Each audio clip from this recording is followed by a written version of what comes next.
Tungod sa pagbunok sa ulan kagabi, daghang mga pasahero ang nangatanggong dihang nibaha ang dakong parte sa Davao City. Nakatutok si Argil Relator.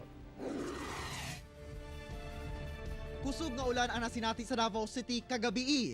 Resulta, gibaha ang mga nagunang kadalanan sa syudad. Kining usa ka gasolinahan sa Ecoland nalubog sa tubig baha. Hinungdan nga namatong na lang ang mga crew niini. Samtang gisulod na sab og baha ang pipila ka mga balay sa SIR Phase 1 Sandawa.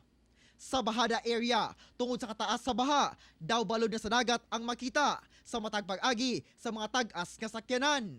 Sa Panakan area, daw dakong swimming pool ang baha sa kadalanan. Sa video nga kuha sa netizen, diyang mihinay na ang ulan, daghang pasahero ang na-stranded tungod minus na ang nibiyahe nga mga PUJ. Pagkabuntag, nabilin ang mga nagkatag nga debris sama sa mga plastic bottle, sanga og dahon nga inanod sa baha sa Marfori Subdivision. Sa monitoring sa Davao City Disaster Risk Reduction and Management Council, 5 ka mga barangay ang nakasinati og street flooding. Samtang giabisuhan ang mga residente sa Purok Aquarius sa Barangay Lasang alang sa preemptive evacuation. Ako si Argil Relator para sa One Mindanao.